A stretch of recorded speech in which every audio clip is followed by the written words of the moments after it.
Hello friends, आता आज आपण अकाउंटिंग इक्वेशनचे एक्झाम्पल काय पाहणार आहोत. आता यापैकी पहिले एक्झाम्पल मी तर समोर लिहिलेलंच आहे. त्याच्यामध्ये साधारण आपण 12 ट्रान्झॅक्शन्स घेतलेले आहेत, जेणेकरून सर्व ट्रान्झॅक्शन्स एकाच एक्झाम्पलमध्ये कव्हर करण्याचा आपण प्रयत्न करणार आहोत. पाहत आता अकाउंटिंग इक्वेशन्स. आपल्याला अकाउंटिंग इक्वेशनमध्ये इक्वेशन काय वापरायचं आहे माहिती आहे. Asset is equal to liability plus capital. माहिती आहे, मी एक्झाम्पल लिहून ठेवलं आहे. ते एक्झाम्पल तुम्ही नोट डाऊन करून ठेवा आणि आता आपण ते सॉल्व्ह करणार आहोत. Ram started business with cash. पहिली ट्रान्झॅक्शन आहे स्टार्टेड बिझनेस विथ कॅश, म्हणजे रोख रक्कम व्यवसायामध्ये त्याने आणलेली आहे. मग रक्कम व्यवसायात आली म्हणजे मालमत्ता आलेली आहे 1,00,000 रुपये, बरोबर. इज इक्वल टू लायबिलिटी तर काहीच नाही आहे, आणि कॅपिटल, कारण की जे रक्कम त्याने आणलेले आहे ते काय म्हणून आणलेले आहे, कॅपिटल म्हणून आणलेले आहे. म्हणजे 1,00,000 बरोबर 0 अधिक 1,00,000. हे इज इक्वल टू प्लस तुम्ही प्रत्येक वेळेस लिहायची काही गरज नाही आहे, हे तुम्ही एकदाच लिहून ठेवलं तरी चालू शकतो. Deposited 40,000 into SBI. Deposited 40,000 into SBI. Deposited into SBI, state bank of India. आता बँकेमध्ये 40,000 रुपये भरले म्हणजे आपल्याकडून कॅश काय होणार आहे, जाणार आहे. कॅश म्हणजे मालमत्ता आपल्याकडून जाणार आहे, म्हणजे मालमत्ता कमी होणार. किती रुपयाने कमी होणार आहे, 40,000ने. लायबिलिटी कॅपिटलमध्ये काय फरक पडणार आहे का, नाही. तर आपण बँकेमध्येच भरली म्हणजे कॅश ॲट बँक, म्हणजे आपला बँक बॅलन्स काय होणार आहे, वाढणार आहे. आणि बँक बॅलन्स ही सुद्धा आपले काय आहे, ॲसेटच आहे. म्हणजे 40,000 कॅश जाणार आणि 40,000 रुपये बँक बॅलन्स वाढणार. म्हणजे 1,00,000 मध्ये 40,000 ॲड होणार आणि 40,000 मायनस होणार. म्हणजे याच्यामध्ये कसलाही बदल होणार नाही. म्हणजे हे आहे असं राहणार आहे. बाकीचं इथे काहीच नाही येणार आणि इथे काहीच नाही येणार. त्याच्यानंतर number 3, purchase goods of ₹40,000 for cash. सेमच आहे, परचेस गुड्स फॉर कॅश. सांगता येईल का काय येणार आणि काय जाणार. तर गुड्स येणार म्हणजेच मालमत्ता येणार, बरोबर. किती रुपयाची मालमत्ता येणार, 40,000 रुपयाची.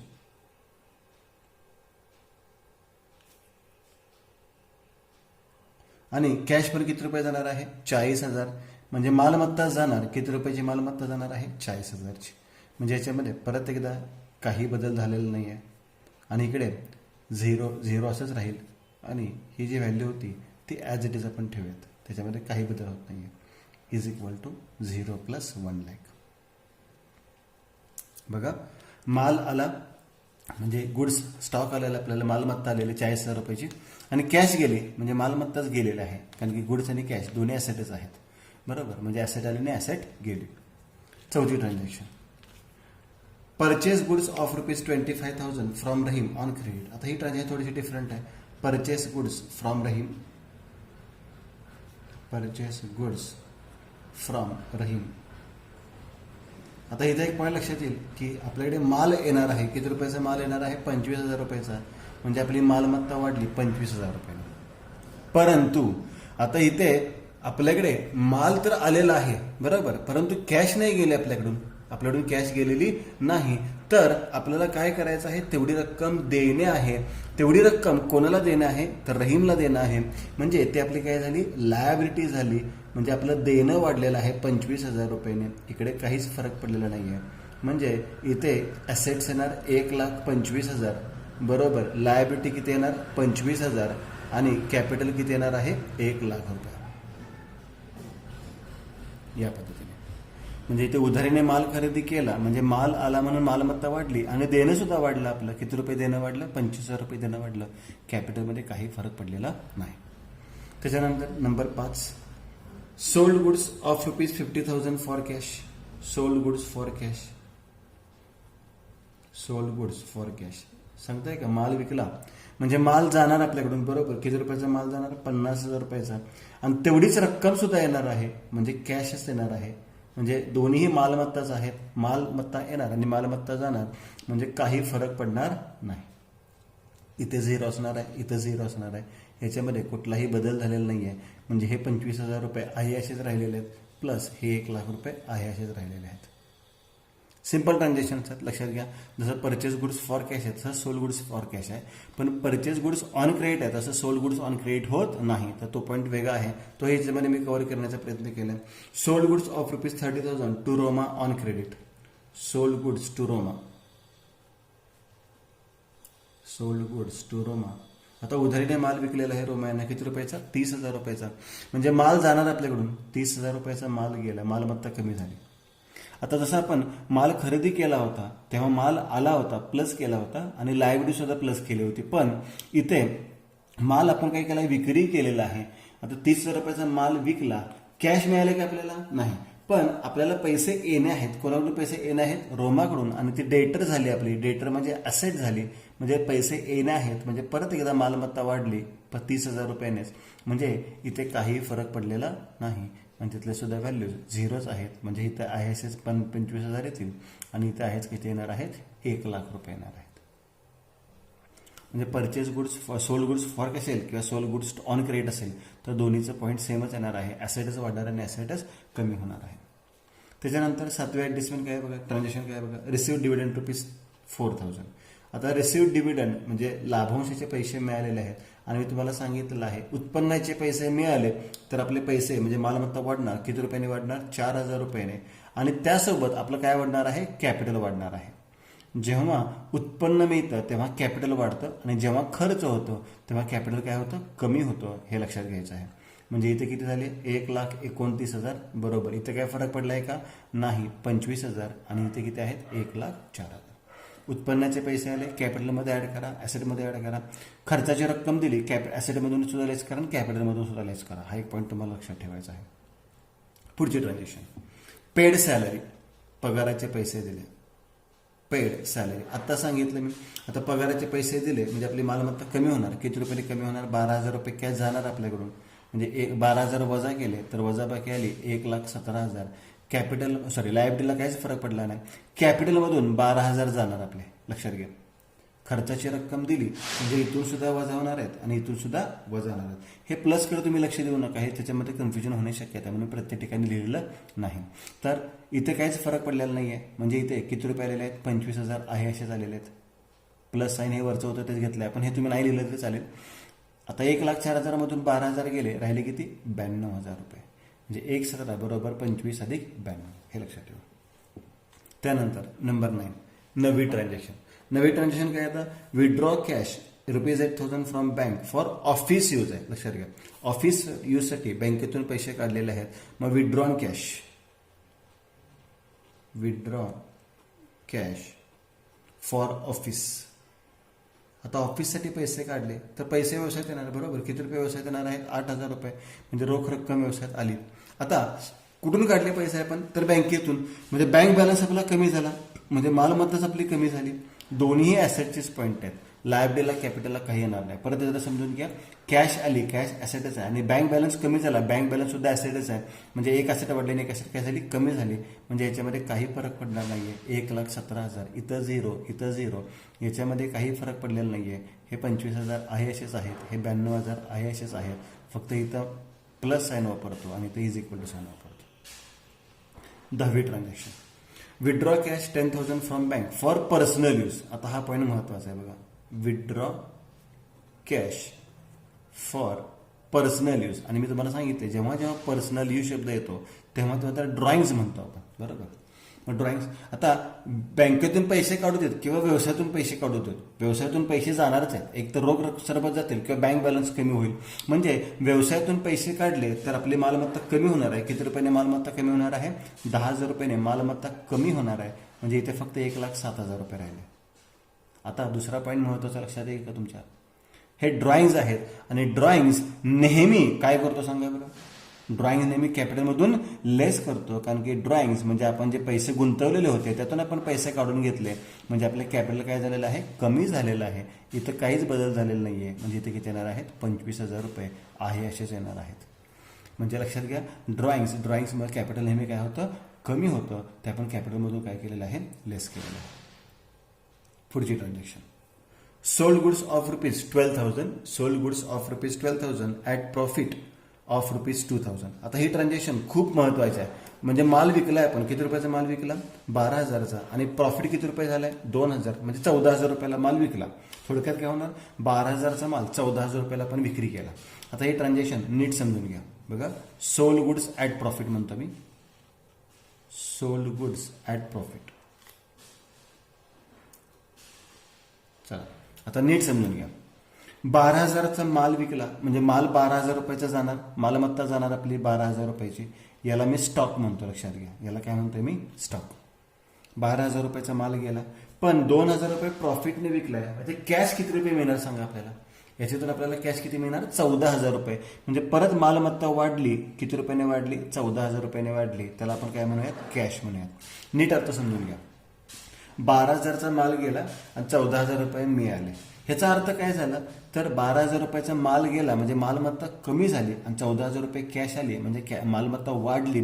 पण याच्यामध्ये एक फरक लक्षात येईल की 12चा माल 14ला विकला म्हणजे 2,000 रुपये नफा झाला. नफा नुकसान किंवा खर्च उत्पन्न आपण कुठल्या अकाउंटला ऍडजस्ट करतो? कॅपिटलला. आता नफा झालाय, किती रुपये नफा झालाय? 2,000. तो आपण कशामध्ये ऍड करणार? कॅपिटलमध्ये ऍड करणार. म्हणजे आता इथे काय होणार आहेत? तर इथे 1,09,000 होणार आहेत. इथे किती आहेत? 25,000. त्यात काहीच बदल नाहीये, प्लसचं चिन्ह आहे असंच देऊयात. आता इथे 82 किती झालेले आहेत? 84,000 रुपये झालेले आहेत. हा एक पॉईंट व्यवस्थित लक्षात ठेवायचा आहे. नफा झाला मग नफा आपण कॅपिटलमध्ये ऍड केला. आणि अशीच एक ट्रान्झॅक्शन घेतली मी शेवटची. Sold furniture of ₹10,000 at a loss of ₹1,000. म्हणजे 10,000 रुपयाचं फर्निचर विकलं आपण, पण ते 1,000 रुपये नुकसान म्हणजे 9,000 रुपयाला विकलं. म्हणजे 10,000 रुपयाचं फर्निचर गेलं, 9,000 रुपये कॅश आलेले आहे. बरोबर. मग sold furniture at loss. Sold furniture at loss. आता इथे फर्निचर जाणार आपल्याकडून. बरोबर. म्हणजे फर्निचर वजा करूयात. किती रुपयाचं फर्निचर जाणार आहे? 9,000 रुपयाचं. सॉरी, 10,000 रुपयाचं फर्निचर जाणार आहे. सॉरी, फर्निचर किती रुपयाचं जाणार आहे? 10,000 रुपयाचं फर्निचर जाणार आहे. लक्षात घ्या. 10,000चं फर्निचर 9,000ला विकलं. कॅश किती आली ते नंतर बघू. फर्निचरची मूळ किंमत किती आहे? 10,000. फर्निचर 10,000 रुपयाचं गेलं. आता कॅश किती रुपये मिळाली? 10,000 नाही मिळाली. कॅश किती रुपये मिळाली? 9,000 रुपये. म्हणजे कॅश आलेले आहे म्हणून आपली मालमत्ता वाढली 9,000 रुपयाने. पण याच्यामध्ये एक फरक लक्षात येईल तुमच्या की 10,000चं फर्निचर 9,000ला म्हणजे 1,000 रुपये लॉस झाला. आणि लॉस कॅपिटलमधून काय करतो आपण? लेस करतो. म्हणजे इथं आता कॅल्क्युलेशन कसं येणार आहे बघा. 1,09,000 त्यातून 10,000 वजा करायचे आणि परत 9,000 काय करायचे? ऍड करायचे आहेत. म्हणजेच इथे येणार आहेत 1,08,000 रुपये. इथे किती येणार आहेत? 1,08,000. बरोबर. इथे काय बदल झाला आहे का? नाही. 25,000 आहे असेच. आणि इथे मात्र किती रुपये झाले आता? 83,000 रुपये झालेले आहेत. झालं. मला वाटतं इथं आपलं एक्झाम्पल संपलेलं आहे. माहिला आपण काय म्हणू शकतो? टोटल म्हणू शकतो. मग इथे लिहूयात आपण देअरफॉर टोटल. Therefore total. लक्षात घ्या. या पद्धतीने परत इथं ट्रान्झॅक्शन एक्सप्लेन करतो मी. Sold furniture at loss. किती रुपयाचं फर्निचर गेलं? 10,000 रुपये किमतीचं फर्निचर होतं. 10,000 रुपयाचं फर्निचर गेलं म्हणजे मालमत्ता कमी झाली. 9,000ला विकलं. 9,000 रुपये कॅश आली म्हणजे ऍड केली. आणि 1,000 रुपये दोन्हीतला फरक जो लॉस आहे तो लॉस कुठं दाखवला आपण? कॅपिटलमधून लेस केलेला आहे. म्हणजे जर तुम्हाला इक्वेशनचं एक्झाम्पल आलं तर साधारण तुम्हाला या पद्धतीने सॉल्व्ह करायचं आहे.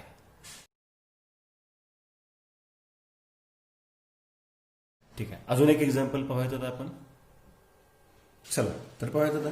सेकंड एक्झाम्पल आहे. Mohan started business with cash ₹50,000. Number 1. Mohan started business with cash.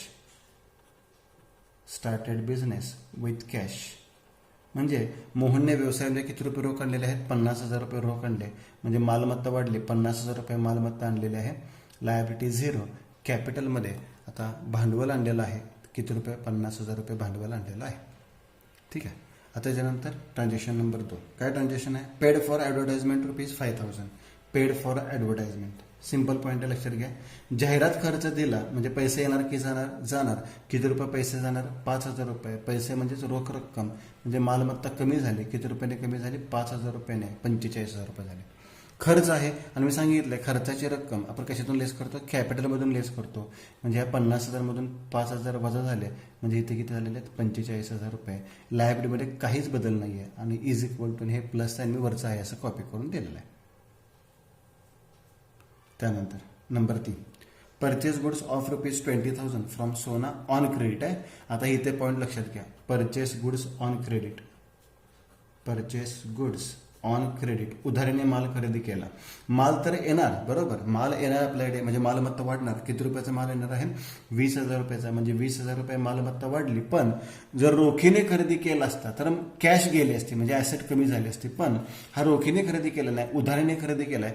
उधारीने खरेदी केलाय, मग उधारीने कोणाकडून खरेदी करतो आपण? क्रेडिटर्स कडून. आणि क्रेडिटर्स ही लायबिलिटी आहे, म्हणजे ते पैसे आपल्याला देणं आहेत, बरोबर, म्हणजे लायबिलिटी आहे. आणि ह्याच्यात काही बदल झालेला नाही, इकडे काहीच बदल झालेला नाही आहे. मग आता खाली बेरीज करूयात आपण. हे किती झाले? 65,000, बरोबर. हे किती झाले? 20,000 प्लस हे आहे असेच, ह्याच्यात काही बदल झालेला नाही. म्हणजे फक्त ॲसेट वाढल्याने लायबिलिटी वाढली. फक्त मुलांचं इथे लिहिण्यामध्ये थोडंसं कन्फ्युजन होतं, म्हणजे हे नंतर तुम्ही लिहित बसलात तरी चालेल, प्लस मायनस. म्हणजे मगाशी आपण जे एक्झाम्पल सॉल्व्ह केलं सेम त्या पद्धतीने केलं तरी तुम्ही चालेल. ह्याच्यामध्ये फक्त कन्फ्युजन करू नका. हवा तर रिकाम्या जागा नंतर भरूयात आपण. Number 4, goods of ₹2,000 destroyed by fire. आता गुड्स डिस्ट्रॉयड बाय फायर थोडंसं डिफरंट ट्रान्झॅक्शन आहे. मग गुड्स डिस्ट्रॉयड बाय फायर असेल, goods distributed as free sample असेल, बरोबर, गुड्स लॉस बाय थेफ्ट असेल. आता इथे आगीमध्ये माल खराब झाला. किती रुपयाचा माल खराब झाला? 2,000 रुपयाचा. म्हणजे माल जाणार म्हणजे मालमत्ता कमी होणार आपली. किती रुपयाने कमी होणार आहे? 2,000 रुपयाने मालमत्ता गेले, कमी झालेली आहे. म्हणजे मालमत्ता किती रुपयाची राहिली? 63,000 रुपयाची. आता माल आगीमध्ये खराब झाला म्हणजे नुकसान झालं. बघा, खर्च, उत्पन्न, नफा, नुकसान कुठे ऍडजस्ट करतो आपण? कॅपिटलला. नुकसान झालं म्हणजे आपल्याला 2,000 रुपयाने कॅपिटल काय झालेलं आहे? कमी झालं. नफा झाला असतं तर वाढला असतं, बरोबर. म्हणजे कॅपिटल किती झालं आता? 43,000. याच्यामध्ये काय फरक पडलाय का? काहीच फरक पडलेला नाही आहे. म्हणजे इथे किती राहिले? 20,000 रुपये राहिले. मग इथे इज इक्वल टू साईन देऊयात, इथे प्लस साईन देऊयात, इथे इज इक्वल टू साईन देऊयात, इथे प्लस साईन देऊयात. म्हणजे याचा काय तुम्ही जास्त उल्लेख करायचा नाही. वजाबाकी करताना, बेरीज करताना याच पद्धतीने करायचे. नंबर 5, 5वी transaction, bought furniture of ₹10,000 for cash. आता फर्निचर खरेदी केलंय. बॉट म्हणजे खरेदी करणे, फर्निचर, आणि फॉर कॅश आहे म्हणजे रोखीने. म्हणजे फर्निचर येणार. किती रुपयाचं फर्निचर खरेदी केलं? 10,000 रुपयाचं. म्हणजे मालमत्ता येणार 10,000 रुपये. आणि कॅश जाणार म्हणजे परत मालमत्ताच जाणार. किती रुपये? 10,000. उधारी नसता तर प्रश्न वेगळा होता, पण रोखीनेच आहे त्यामुळे मालमत्ताच येणार आणि मालमत्ता जाणार. म्हणजे याच्यामध्ये काही चेंज होणार नाही. इथं 0, इथं 0, इकडे काहीच नाही झालं. मग खाली इज इक्वल टू साईन. हे बेरीज किती आली? 20,000 रुपये. आणि ही बेरीज किती रुपये आलेली आहे? 43,000 रुपये. या पद्धतीने. नंबर 6, याच्यामध्येच मुलांचं खूप कन्फ्युजन होतं. हे इज इक्वल टू साईनमध्येच हे प्लस साईन आहे, तर हे तुम्ही नंतर फिलअप केलं चालेल. मग अशी मी एक्झाम्पल सॉल्व्ह केले त्या पद्धतीने करून नंतर फिलअप केलं चालेल. की इथून पुढे आणखी मी एक्सप्लेन करतो की ते साईन न देता मी सॉल्व्ह करतो. नंतर मग रिकाम्या जागा आपण भरूयात. पेड ₹10,000 टू सोना. आता हा एक पॉईंट खूप महत्त्वाचा. IMP करतो मी. पेड ₹10,000 टू सोना. आता मी IMP काय केलं तर सोनाला आपण रक्कम उसनवारीने दिलेलं नाही आहे, कर्ज म्हणून दिलेलं नाही आहे. तर सोनाकडून आपण माल खरेदी केला होता इथे उधारीने, बरोबर. 20,000चा माल खरेदी केला होता. म्हणजे आपली लायबिलिटी होती 20,000 रुपये. त्यापैकी 10,000 रुपये दिले. लक्षात घ्या, सोनाकडून किती रुपयाचा माल खरेदी केला होता? 20,000 रुपयाचा. हे उधारी होती आपली. आपल्याला ह्याच्या 20,000 रुपये द्यायचे होते, पण त्यापैकी आपण किती रुपये दिले? 10,000 रुपये दिले. म्हणजे कॅश जाणार. किती रुपये कॅश जाणार आपल्याकडून? 10,000 रुपये. आता आपली मालमत्ता किती रुपयाची राहिली? 53,000, बरोबर. आणि सोनाला 20,000 रुपये द्यायचे होते, त्यापैकी किती दिले? पण 10,000 रुपये दिले. म्हणजे सोनाचं देणं पण किती राहिलं? 10,000. इथे काही फरक पडणार नाहीये. म्हणजे इथे किती राहिले? 43,000, बरोबर. 10 अधिक 43 म्हणजे 53,000. हे ट्रान्झॅक्शन एक व्यवस्थित लक्षात ठेवा. ही कव्हर केली नव्हती, ते आपण आता कव्हर केली. ॲडिशनल कॅपिटल इंट्रोड्यूस किंवा additional capital brought by Mohan. हा एक पॉईंट महत्त्वाचा होता. हा एक पॉईंट नवीन आला. ॲडिशनल कॅपिटल इंट्रोड्यूस म्हणजे आणखी भांडवल आणलेलं आहे त्यानं. कोणी भांडवल आणले? मोहननं भांडवल आणले. किती रुपये आणलेलं? 10,000 रुपये. रोख रक्कम येणार. किती रुपये रोख रक्कम येणार? 10,000 रुपये. म्हणजे आपली मालमत्ता वाढणार. 53,000ची किती रुपये झाली? 63,000. आणि कॅपिटल आणले, बरोबर. कॅपिटल आणले म्हणजे कॅपिटलमध्येच घ्यायचं आहे 10,000 रुपये. म्हणजे आता कॅपिटल किती रुपये झालं? 53,000 रुपये.